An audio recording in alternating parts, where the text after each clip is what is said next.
नमस्कार दोस्तों, फिर से आप सभी का स्वागत है आपके अपने चैनल एमपीपीएससी उत्कर्ष में। आज मैं आपके सामने उपस्थित हूं एक बहुत महत्वपूर्ण भौगोलिक घटना के बारे में जानकारी देने के लिए, जिसका नाम है सुपरमून। पर क्या हम इस बस विषय पर बात करने वाले हैं? तो मेरा आंसर है नहीं। आज मैं आपसे बहुत सारे विषय पे बात करूंगा जिनके बारे में शायद आपने अभी तक सुना भी नहीं होगा, जैसे supermoon, blood moon, blue moon, Hunter moon और बहुत सारी चीजें। तो जुड़े रहिएगा पूरे इस इंफॉर्मेटिव वीडियो में हमारे साथ में।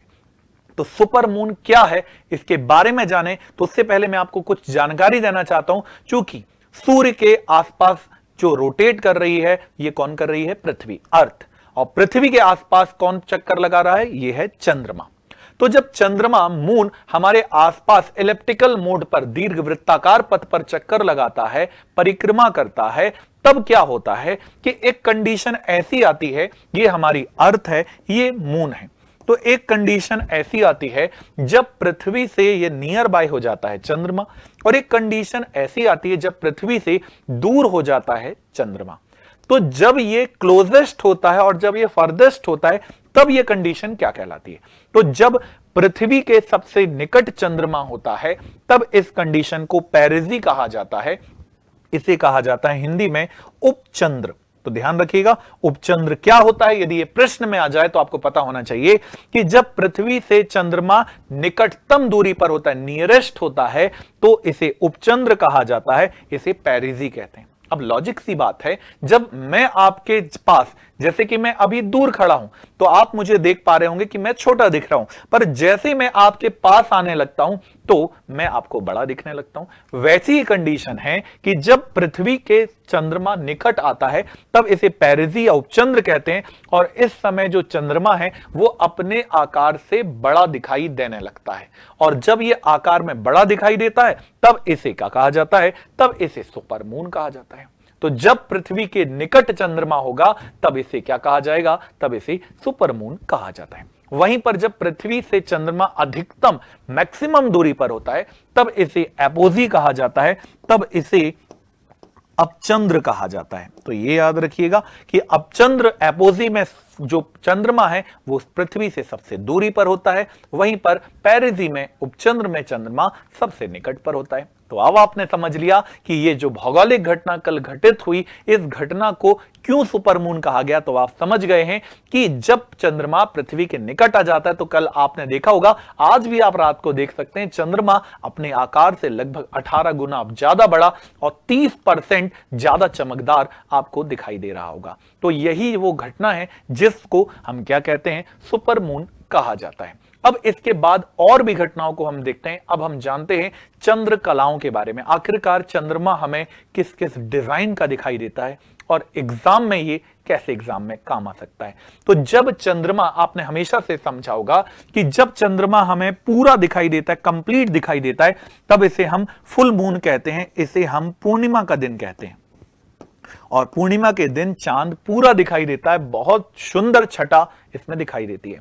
वहीं पर जब चंद्रमा पृथ्वी से दिखाई नहीं देता है, तब इसे न्यू मून कहा जाता है। नो मून नहीं कहेंगे, क्योंकि हम भारतीय क्या करते हैं, जब कोई चीज नहीं मिलती तो उसे नो कह देते हैं। बट यहां पर जब चंद्रमा पृथ्वी से नहीं दिखाई दे रहा, तो इसे नो मून ना कहकर क्या कहते हैं? इसे न्यू मून कहा जाता है। नया चंद्रमा न्यू मून कहा जाता है।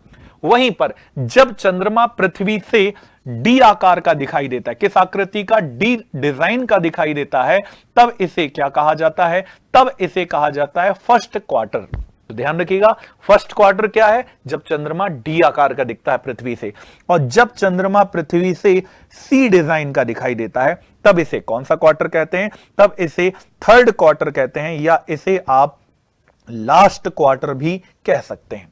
तो थर्ड क्वार्टर या लास्ट क्वार्टर वो है चंद्रमा की कला है जब वो सी आकार का दिखाई देता है। तो अब इस बार जरूर देखिएगा कि ये न्यू मून है, नो मून नहीं होता, न्यू मून है, फुल मून है, फर्स्ट क्वार्टर है, या लास्ट क्वार्टर या थर्ड क्वार्टर के रूप में दिखाई दे रहा है।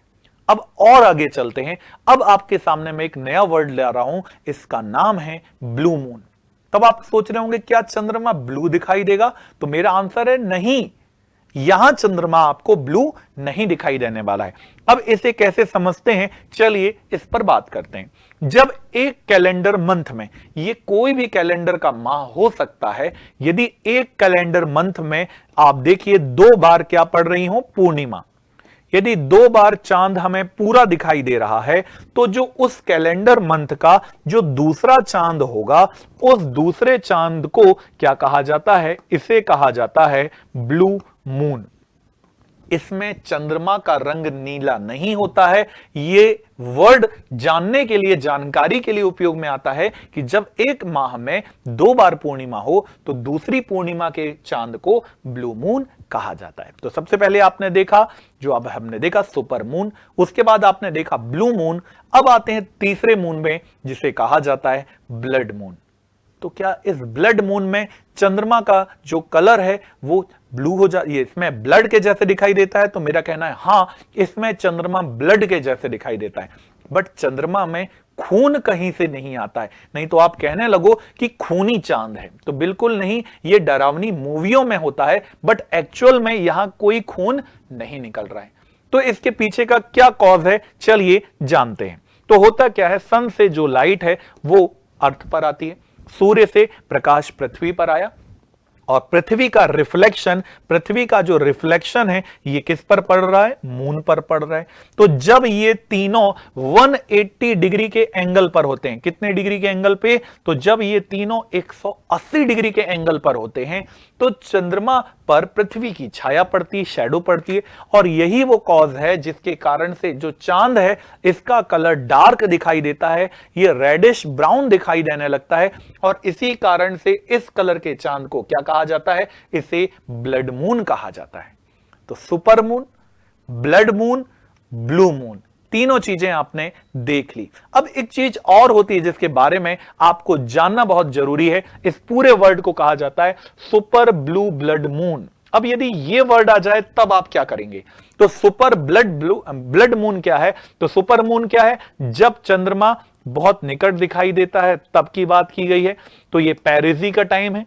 ब्लू मून क्या है? एक कैलेंडर का जो दूसरा पूर्णिमा है, इसे कहा गया है।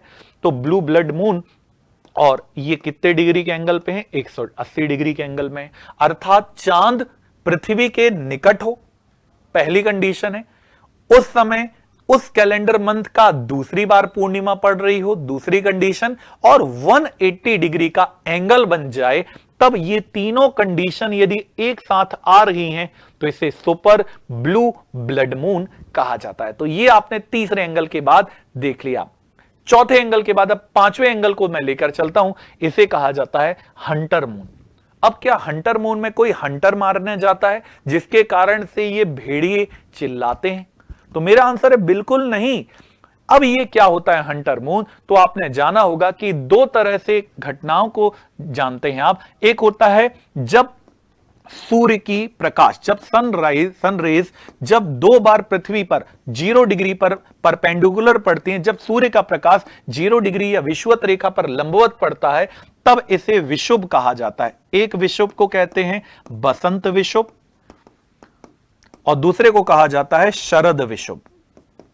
विषुव से आशय होता है 12 घंटे के दिन, 12 घंटे की रात। तो बसंत विषुव और शरद विषुव, यहां पर आप देखें तो जब शरद विषुव ऑटम इक्विनॉक्स पर जब यह घटना होगी, जब शरद ऋतु के समय जब यह घटना होती है, तब इस प्रकार के चांद को क्या कहा जाता है? तब इस प्रकार के चांद को हंटर मून कह दिया जाता है। तो अब आपने देख लिया, चांद पास होना चाहिए, और जब ये चांद पास हो और ये जो समय चल रहा है, ये टाइम ऑटम सीजन का चल रहा हो, बसंत के समय का ना चलकर शरद विषुव के समय का चल रहा हो, तब इसे हम हंटर इक्विनॉक्स कह देते हैं। अब इतनी सारी चीजें देखी, और इसमें हम आपको इसरो से ना जोड़ें ये तो कम हो जाएगा, समझने में कमी चीजें होगी, क्योंकि भारत ने चांद के ऊपर जो काम किए हैं वो अद्वितीय हैं, वो सलाम करने लायक हैं। तो क्या क्या इसरो के बारे में हमें जानना चाहिए, इसमें कुछ चीजों को ऐड करते हैं।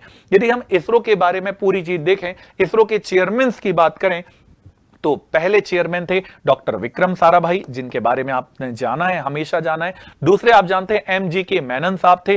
तीसरे, यदि इनके बिना यदि हम अपने देश के साइंस एंड टेक्नोलॉजी को पढ़ें तो बहुत अधूरा होगा। इन्हें कहा जाता है डॉक्टर सतीश धवन। बाकी चीजों को भी आपने याद किया है। वर्तमान की यदि हम बात करें तो एस सोमनाथ सर अभी वर्तमान में इसरो के चेयरमैन है। इसके पहले की बात करें तो आप जानते हैं के शिवान साहब इसरो के चेयरमैन थे।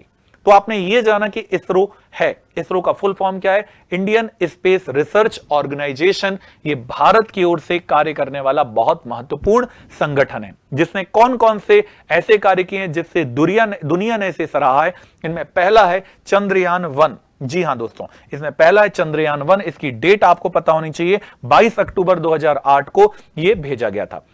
इसके बाद बात करते हैं चंद्रयान 2 की, जो 22 अक्टूबर 2019 को भेजा गया था। इसमें बहुत इंपॉर्टेंट था, एक ऑर्बिटर था जो ऑर्बिट में चक्कर लगा रहा था। दूसरा था लैंडर, जिसने धरती पर, वहां की चांद की धरती पर कदम रखा था, परंतु कुछ कारणों से ये सफल पूर्णतः नहीं हो पाया।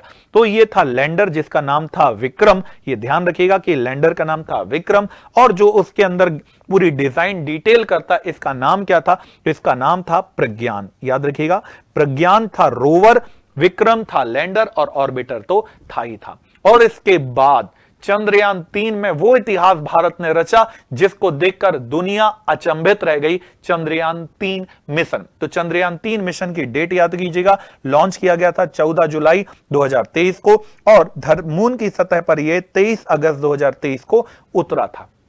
इसमें कौन से व्हीकल का उपयोग हुआ था? तो LMV-3M4 व्हीकल का उपयोग इसमें हुआ था। ये याद रखिएगा। मिशन की जो लाइफ थी वो 1 लूनर डे, अर्थात पृथ्वी के 14 अर्थ डेज के बराबर इनकी लाइफ थी। इसके अलावा बहुत सारी चीज थी, लैंडर और रोवर, सेम चीजों को भी रखा गया था। तो ये इसरो के बारे में बहुत महत्वपूर्ण जानकारी थी। अब चांद के बारे में भी कुछ जानकारियों पे जरूर चर्चा कर लेते हैं। यदि चंद्रमा के बारे में देखें तो ये पृथ्वी का एकमात्र नेचुरल सैटेलाइट है। पूरी पृथ्वी का यदि एकमात्र उपग्रह की बात करें तो यही है, जिसके पास कोई भी एटमॉस्फेयर नहीं है, जिसके पास कोई भी वायुमंडल नहीं है। दूसरी पॉइंट की बात करें, ये पृथ्वी से लगभग कितनी दूर है? तो 3,84,400 किलोमीटर की दूरी पर उपस्थित है।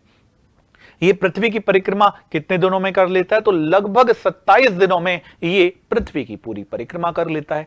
इसके बाद ज्वार बंध क्या होता है? ये आ सकता है कि टाइडल लॉक क्या होता है? तो टाइडल लॉक क्या है? इसी टाइडल लॉक के कारण पृथ्वी और चंद्रमा का एक ही भाग देख पाते हैं, अर्थात उसकी जो परिक्रमण गति है और उसकी जो घूर्णन गति है वो लगभग समान है। और यही कारण है कि हम हमेशा पृथ्वी से चांद का एक ही हिस्सा देख पाते हैं। जो पिछला भाग है, जो गहरे अंधेरे में डूबा हुआ है, उस भाग को हम कभी नहीं देख पाते हैं। इसके बाद चंद्रमा पृथ्वी के चारों ओर हमेशा परिक्रमा करता रहता है। चंद्रमा और पृथ्वी के दूरी को उपभू अर्थात एपोजी और अपभू अर्थात पेरिजी के नाम से जानते हैं, जिसकी डिटेल हमने की कि एपोजी क्या है। जब पृथ्वी और चांद बहुत दूरी पर होंगे तो इसे एपोजी कहा जाएगा, इसे अपचंद्र कहा जाएगा। इसे आपने देखा, इसे उपभू भी कहते हैं। वहीं पर जब चांद पृथ्वी के सबसे निकट होता है तो इसे अपभू या पेरिजी के नाम से जाना जाता है। अपभू क्या है? पृथ्वी और चंद्रमा के बीच की सबसे ज्यादा दूरी है। उपभू क्या है? जब पृथ्वी के सबसे निकट दिखाई देता है, उसे कहा जाता है। कैसे चांद का निर्माण हुआ है, इसके पीछे दो थ्योरीज वर्क करती हैं। पहली जो थ्योरी, इसका नाम है जाइंट इंपैक्ट, बड़ा टकराव। कहा जाता है कि एक बहुत बड़ा टकराव हुआ और इसी टकराव से क्या हुआ, पृथ्वी के एक बहुत महत्वपूर्ण भाग का पृथ्वी से अलग होना हुआ और इसी का समय के साथ चांद का निर्माण दिखाई देता है। दूसरा माना जाता है विखंडन का कल्पना। तो चांद के निर्माण में ये दो संकल्पनाएं प्रस्तुत की गई हैं जो वर्तमान समय में भी दिखाई देती हैं। तो ये पूरी जानकारी थी जिसके बारे में आपने देखा। अब हम जानते हैं चंद्रमा पर पहली बार जो कदम रखा गया था, जिस जगह पर रखा गया था, उस जगह को क्या कहा जाता है? तो इसे कहा जाता है सी ऑफ ट्रैंक्विलिटी के नाम से जाना जाता है। यदि हिंदी में कहें तो इसे कहा जाता है शांत सागर।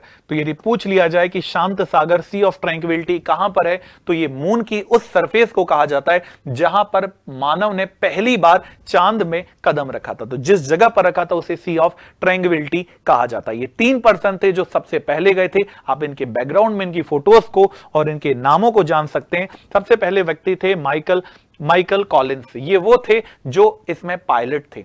सोचो, चांद तक गए, परंतु ये वो व्यक्ति हैं, इन्हें हम दुर्भाग्य भी कह सकते हैं कि चांद की सतह तक पहुंचे पर चांद पर नहीं उतर पाए, क्योंकि ये पायलट थे, उसी पर रहे। इसके अलावा दूसरे व्यक्ति थे, आप इन सबका नाम जानते हैं। सबसे पहले उतरने वाले व्यक्ति थे नील आर्मस्ट्रांग। इसके अलावा एक और व्यक्ति, इनका नाम है एडविन बज, जो इनके साथ उतरे थे। तो ये 3 व्यक्तियों का नाम बहुत इंपॉर्टेंट याद रखना है। और पहली बार मानव ने कदम किस दिन रखा था? तो 20 जुलाई 1969 को पहली बार चांद पर हमने कदम रखा था, और यह मानव इतिहास का बहुत महत्वपूर्ण पल भी था। तो ये आपने जाना पूरी जानकारी को। तो जाइए और आज रात को चांद को जरूर निहारिए, जो आपको बताएगा super moon, blue moon, blood moon, super blue blood moon और हंटर मून के बारे में। तो इसी प्रकार की तत्कालिक जानकारी के लिए हमेशा जुड़े रहिए उत्कर्ष क्लासेस के साथ। जय हिंद, जय भारत।